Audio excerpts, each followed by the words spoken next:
you think the games are over? Do you think you will walk away untested? Oh no, I assure you, I am still among you, and the games have just begun. Live or die, and thank God for me.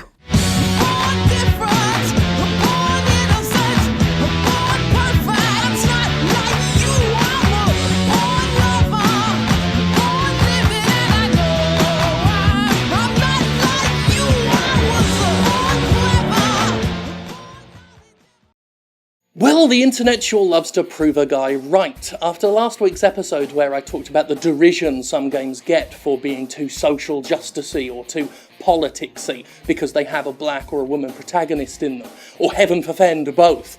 A new trailer for Battlefield 1 came out on YouTube, and the YouTube comments were descended upon by people who could only be described as fucking racist. People furious that one of the protagonists in the campaign is black. Some people were calling it historically inaccurate, which is historically inaccurate as a thing to say. One person, who had a swastika avatar, said it was an example of white genocide, as the history of white people is being erased by this video game.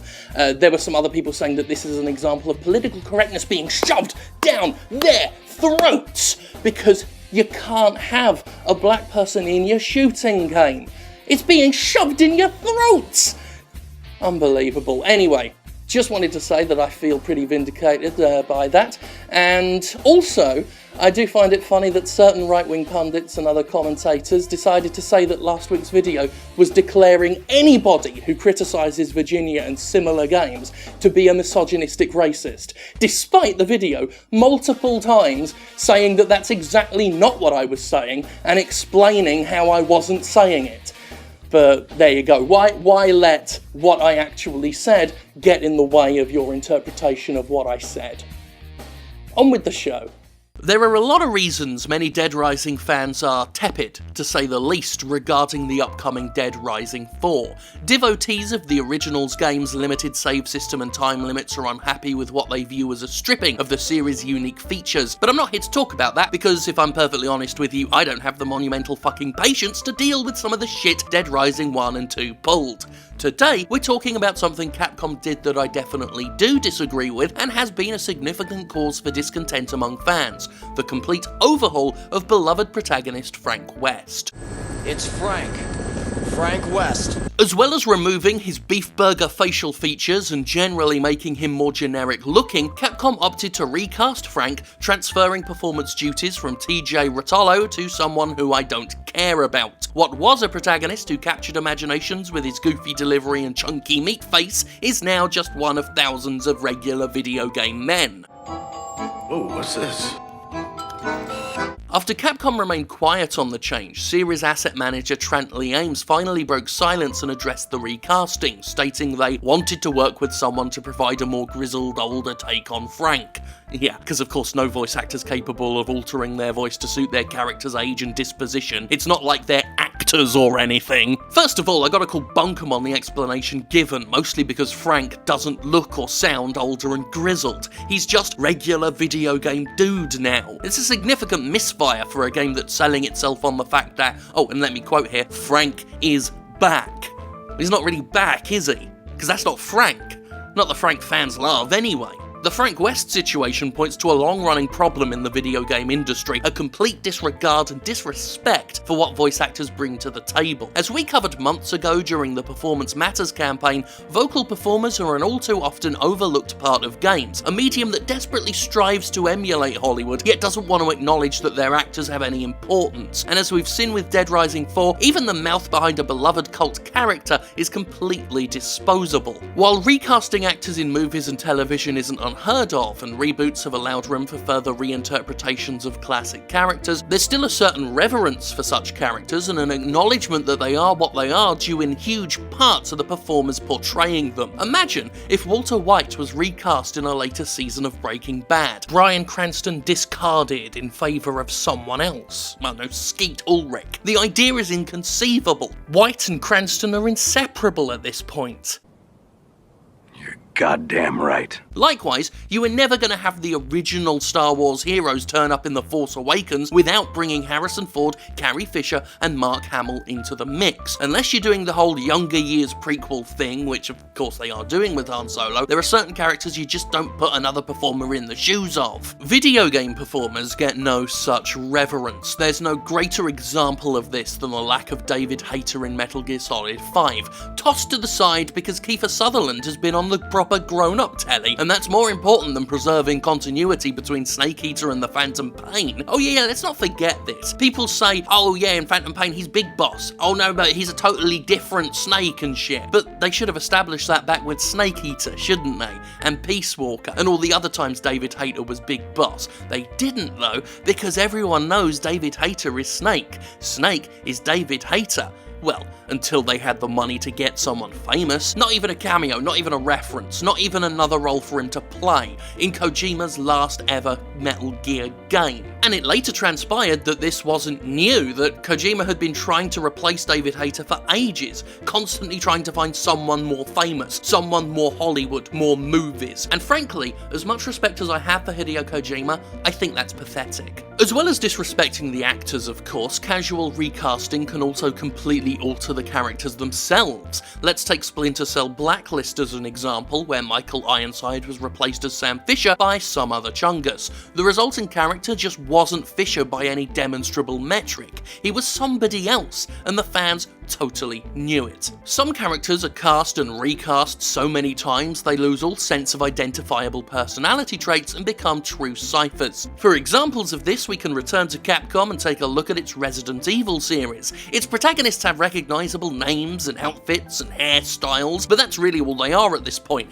hairpieces with costumes hanging off them. Excluding his Japanese voiceover, live action and patch-slot incarnations, Chris Redfield has gone through 4 voice actors, with Roger Craig Smith as the latest and possibly most defined at this point as a generic soldier boy whose personality could best be described as has a gun. Leon Kennedy gets it even worse, however. It's not that he's had more voice actors. Like Redfield, he's been portrayed by 4 notable ones, but the one guy who lent him an actual personality went away after a single game, a shit movie and a wee waggle spin-off. The Leon from Resident Evil 4 was similar to Frank West, a bit of a hammy goof, an almost charismatic doober who charmed us with his silly one-liners and abrasive interactions.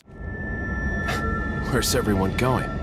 Bingo? Fast forward to Resident Evil 6, however, and his personality could best be described as has a gun. Same goes for Jill Valentine, 4 notable voice actors, 4 different performances, no consistent character to speak of, has a gun. You look at the personality and relationship section of any of these characters' wikis and it focuses a huge deal on the relationships bit, since that former part is so threadbare, and I do believe that a big part of it is because the voices constantly change. Nobody has time to grow into the role. Nobody becomes a recognisable, definitive portrayal. We're left with muddy, nondescript strangers each time, and all we really know about them is that they have guns. Contrast this with Albert Wesker, the series' de facto arch-villain, who not only had less actors, but attempts to preserve who he is and what he sounds like among them. Richard Waugh, Peter Jessup and DC Douglas each went for the same voice, with Douglas even deliberately emulating Jessup's performance in the Resident Evil remake and perfecting it to the point where he's now unmistakably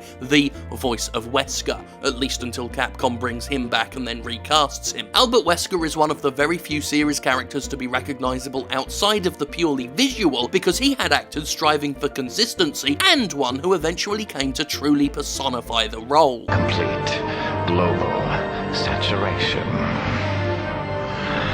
Game directors seem to not believe in any of this, thinking they can just swap portrayers in and out, like they're in a fucking CD changer. Capcom especially has a problem with this. I mean, Dante's had a different voice actor almost every single fucking game, changing between Devil May Cry and Devil May Cry 2, and in Devil May Cry 3, and only managing to retain Devil May Cry 3's voice for Devil May Cry 4 before rebooting the whole thing entirely and having a totally new Dante in DMC. As a result, I find Dante hard to get into as a character. He's got some very exaggerated personality traits that carry over and give him a bit more to work with than Resident Evil's cast, but the lack of consistent voice is very noticeable to me. It's a different bloody Dante each bloody time. Voice actors are incredibly important in an industry that's trying to push stories and memorable moments constantly, and they can truly make an important difference. Andrew Ryan's famous introductory speech in BioShock wouldn't have been half the achievement it was without Armin Shimmerman's delivery. Far Cry 3's relatively mundane and culturally worrying storyline was elevated into something interesting almost entirely as a result of Michael Mando's menacingly charismatic portrayal of vast Montenegro.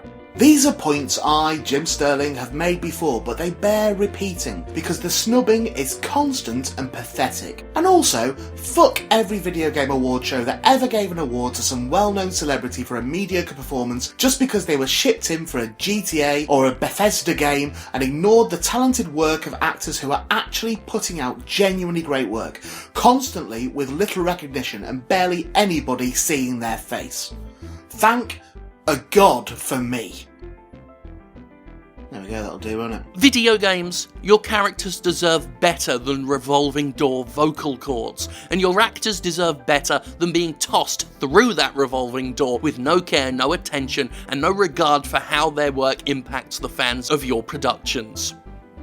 But I am happy that Dead Rising isn't Escort Missions the game anymore. Long live Dead Rising 3, and I ain't even sorry I said it. Before I F off, I'd just like to thank Ian Boldsworth, the artist formerly known as Ray Peacock, host of the Parapod, comedian. He's been on Doctor Who, don't you know, for stepping in and doing a little bit of voice acting for this show, playing the role of Jim Sterling, which is a very hard role to capture, but I think he did it with great aplomb, so thank him, and thank a god for me.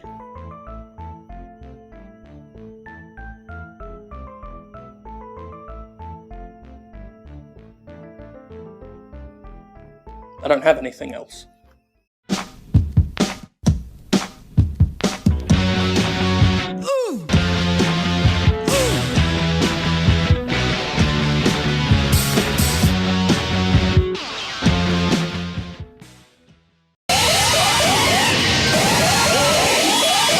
the lever!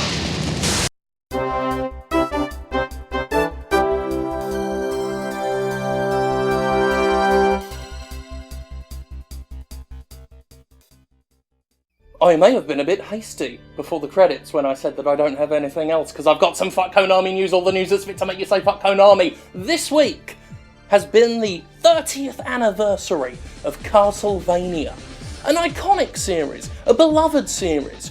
It is to Konami what, say, The Legend of Zelda is to Nintendo. You know, obviously scaled down, but it's that kind of series for Konami, a company that really should be celebrating this anniversary, don't you think? What did Konami do to celebrate 30 years of Castlevania? Oh, it done a tweet on the internet.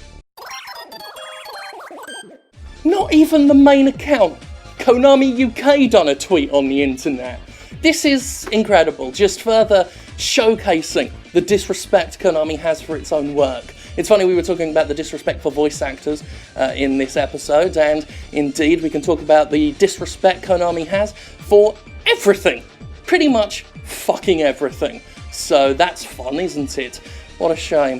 Castlevania, clearly Konami wants nothing to do with it. I don't think Lords of Shadow 2 did very well for them, and they just want to scrap it and throw it in the bin now. Didn't they actually say that at one point, that they're just fucking done with the series? So we're just going to have to wait for Bloodstained to come out and do what Konami won't. In the meantime, we could all just sit back and relax and say, fuck Konami together. That's your cue to say fuck Konami. I haven't got anything else.